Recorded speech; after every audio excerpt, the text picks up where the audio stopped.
موجودہ حالات میں سیاسی حکومت کندھا فراہم کر رہی ہے، پولیٹیکل وکٹمائزیشن ہو رہی ہے۔ نہ کوئی حافظ ڈاکٹرائن ہونا چاہیے تھا، نہ کوئی باجوہ ڈاکٹرائن ہونا چاہیے تھا۔ کل پرسوں کا جو واقعہ ہے جو شعیب صاحب کا جو ان کے ساتھ ہوا، سراسر زیادتی ہے۔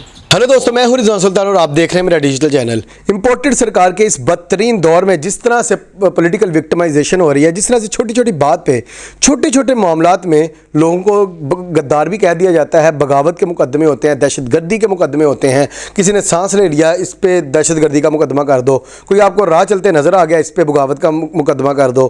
مریم نواز کی طرف دیکھا، اس پہ غداری کا مقدمہ کرو، اس کو پھانسی ہونی چاہیے۔ نواز شریف کے بارے میں تنقید کی، اس پہ بھی غداری کا مقدمہ کر دو۔ فلاں بندے وہاں پہ دو چار اکٹھے ہو گئے، اس پہ بھی دہشت گرد کے ان پہ مقدمے کرو، ان کو بھی جیلوں میں ڈال دو۔ تو رانا ثناء اللہ صاحب اور ان کی امپورٹڈ سرکار آج کل پولیٹیکل وکٹمائزیشن میں جس طرح ہر حد تک بڑھ چکی ہیں، ہر طرح کے گھٹیا اور کالے کارنامے، گندے کارنامے یہ کر رہے ہیں، اس کی آپ کو پاکستان کی تاریخ میں مثال نہیں ملے گی۔ یہ جو پولیٹیکل وکٹمائزیشن ہو رہی ہے، جو پہلے باجوہ ڈاکٹرائن تھی، کیا اب حافظ ڈاکٹرائن ہے؟ اور 3 اسٹار جنرل امجد شعیب کی گرفتاری کے پیچھے کون تھا، اور کیا ان کی گرفتاری ٹھیک تھی یا نہیں؟ ان سب سوالات کے جوابات جو سابق سینیٹر ہیں جن کا تعلق پیپلز پارٹی سے ہے، مصطفیٰ نواز کھوکھر صاحب، انہوں نے بڑے اچھے طریقے سے ایکسپلین کیا۔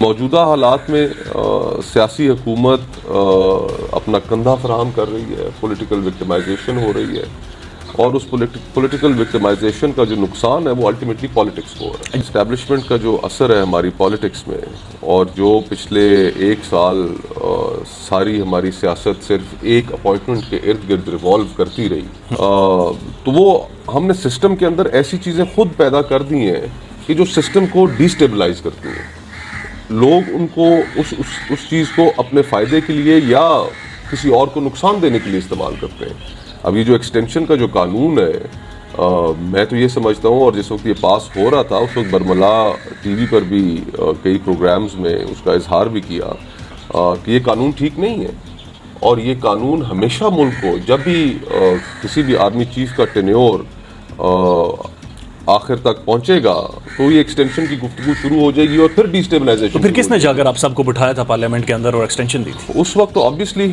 تمام پولیٹیکل پارٹیز کے اپنے انٹرسٹ میں تھا کہ وہ ایکسٹینشن کے قانون کو ووٹ دیں، اور ووٹ دے کر ایک ریلیف حاصل کریں، اور تمام سیاسی جماعتیں جن کے بڑے بڑے بیانیے رہے، وہ اس وقت سب توبہ طائب ہو کر ووٹ کو عزت دو، سب سے بڑا بیان، ووٹ کو عزت دو۔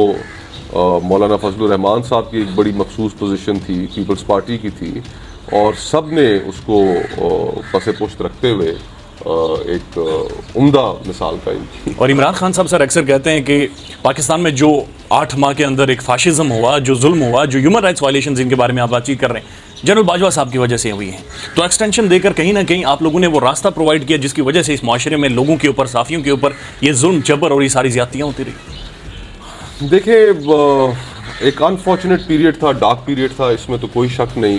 اب کل پرسوں کا جو واقعہ ہے امجد شعیب صاحب کا، کہ اس میں ایک صحافی اپنے صرف فرائض انجام دے رہے تھے، انہوں نے سوال پوچھا امجد شعیب صاحب سے، جو یہ جیل بھرو تحریک ہے اس کے اوپر، امجد شعیب صاحب نے انٹرسٹنگلی FIR اگر آپ پڑھیں جی تو جو اس کا متن ہے اس میں انہوں نے جیل بھرو تحریک کو کرٹیسائز کیا، اور سوال پوچھنے پر، اور جب ان سے سبسیکوینٹ ایک سوال کیا گیا اس کا جواب دیا، انہوں نے کہا شاید اگر وہ ایسے کر لیتے اور اس کے نتیجے میں انہیں پکڑ لیا۔ تو یہ ہم کیا رسومات قائم کر رہے ہیں؟ 75 سال ہو چکے ہیں، کوئی عقل کو ہاتھ دیں۔ نہیں کھوکھر صاحب، یہ جو FIR ہے، FIR کا متن آپ نے دیکھا ہے، مضاحکہ خیز ہے، لائک سینس ہی نہیں بن رہا۔ جس نے بھی کروائی ہے کسی کے اشارے پر ہوئی ہے۔ سر اس طرح ہو نہیں سکتا پاکستان میں کسی بھی 3 اسٹار جنرل کے اوپر اس طرح، سوچ کیا ہے ان کی؟ اس طرح کی اریسٹ ہم نے ماضی میں دیکھی نہیں ہے۔ جی جی، جنرل صاحب کے ساتھ میں ان کے ساتھ کئی ٹی وی ٹاک شوز میں ان کے ساتھ بیٹھا رہا ہوں، ایک ان کے خیالات سے اختلاف ہو سکتا ہے، آپ کو اور میں ضروری نہیں ہے کہ ہم کسی چیز پر اتفاق کریں، لیکن ایک باہمی رسپیکٹ تو بہرطور اور ہوتی ہے ایک دوسرے کے لیے۔ اور مجھے یاد ہے کہ ہر پروگرام کے بعد انہوں نے بڑے شفیق طریقے سے کئی دفعہ ایکسیپٹ کرنا، بیٹا تم باتیں ٹھیک کر رہے ہو، بس ابھی وقت لگے گا، اور بڑے اچھے طریقے سے وہ ایک برتاؤ رکھتے تھے۔ جو ان کے ساتھ ہوا سراسر زیادتی ہے، اور یہ ایک الارمنگ بات ہے، اور ہماری جو اسٹیبلشمنٹ ہے، مجھے تو خیر ایسا لگتا ہے کہ پورا ملک بریک ڈاؤن کی طرف جا رہا ہے. جو سپریم کورٹ کے اندر حالت ہوئی کھڑی ہے کہ ججز جو ہیں اوپن ڈیوائیڈ ہمیں نظر آ رہی ہے جوڈیشری میں، پارلیمنٹ غیر فعال ہے، جو ہماری انصاف کا نظام ہے وہ بیٹھتا چلا جا رہا ہے، معیشت بیٹھ چکی ہے، ملک What is the way forward? Break down کس کو کہتے ہیں؟ وے فارورڈ کیا ہے؟ انتخابات؟ وے فارورڈ تو انتخابات ہی ہیں. پہلے دن سے ہمارا تو یہی خیال تھا کہ پی ڈی ایم کی حکومت نیسیسری ریفارمز کر کے الیکشنز کی طرف چلی جائے گی، اور اس وقت الیکشنز کے علاوہ تو کوئی راستہ نہیں. کیا روکے ہوئے ہے پھر؟ کیا روکے ہوئے ہیں انتخابات کو، یا پھر پی ڈی ایم کی حکومت کو کہ وہ انتخابات کی طرف؟ حکومت کا حرص، پاور پالیٹکس، اور اس کے علاوہ کیا ہے؟ چمٹے رہنے کا اور کیا مقصد آپ کو نظر آتا ہے؟ ڈیفائز لاجک. نہ کوئی حافظ ڈاکٹرائن ہونا چاہیے تھا اس ملک میں، نہ کوئی باجوہ ڈاکٹرائن ہونا چاہیے تھا. ڈاکٹرائن تو ایک سبز کتاب ہے جو ہر ادارے کی حدود متعین کرتی ہے. وہ ڈاکٹرائن تو 1973 میں طے ہو چکا تھا جی. اور یہ سارا جو بگاڑ ہے اس کانسٹیٹیوشنل ڈاکٹرائن پہ عمل نہ کرنے کی وجہ سے.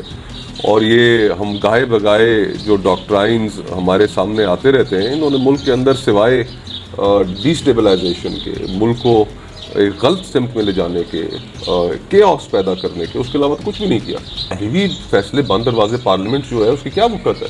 اس پارلیمنٹ کی جہاں پر محترم اپوزیشن لیڈر صاحب کہتے ہیں کہ میں نے اگلا الیکشن جو ہے نون لیگ وہ نون لیگ کی ٹکٹ پہ لڑنا ہے، اس پارلیمنٹ کی کوئی وقت ہے؟ ہم سیاستدان کو کٹ پتلیوں کی طرح ہاتھوں میں کھیل رہے ہوتے ہیں اسٹیبلشمنٹ. نون لیگ وہ جماعت ہے جس کی پیدائشی آمریت کی گود میں ہوئی، پھر آمریت کی انگلی پکڑ کے انہوں نے اس ملک پہ راج کیا. 30 سال اس ملک میں کرپشن بھی کی، چوری بھی کی، حکومت بھی کی، اور اس ملک کو کھوکھلا کرنے کے بعد انہوں نے بڑی مشکل سے جان چھوڑی. اور پھر کچھ عرصہ پاکستان میں جمہوری حکومت کا آیا عمران خان کا. اس کے بعد کچھ کالی بیڑوں نے پھر سے سر اٹھایا اور پھر سے ان کی انگلی پکڑی، ان کو لا کے ہمارے سر پہ مسلط کر دیا. اور آج یہ کس طرح سے کسی پہ دہشت گردی کے، کسی پہ بغاوت کے، کسی پہ غداری کے مقدمے کر رہے ہیں. اور عمران خان اور اس کے کارکن جو ہیں اس وقت سب سے زیادہ پولیٹیکل وکٹمائزیشن جو ہے اس کا شکار ہو رہے ہیں. اور یہ وہ رانا ثناء اللہ اور اس کے قائد نواز شریف صاحب جو سپریم کورٹ پہ حملہ آور ہوئے تھے اور سپریم کورٹ کے خلاف انہوں نے بغاوت کی تھی، اور سپریم کورٹ کے معزز ججوں کو انہوں نے ہراساں کرنے کی کوشش کی، ان پہ حملہ آور ہو گئے. اور کس طرح سے انہوں نے انصاف کا سر جھکا دیا اور خود اٹھ کھڑے ہوئے، اور بدماش انہوں نے لیے 200-400 جو ان کی پارٹی میں ہیں، اور سپریم کورٹ پہ انہوں نے تابہ بول دیا، حملہ بول دیا.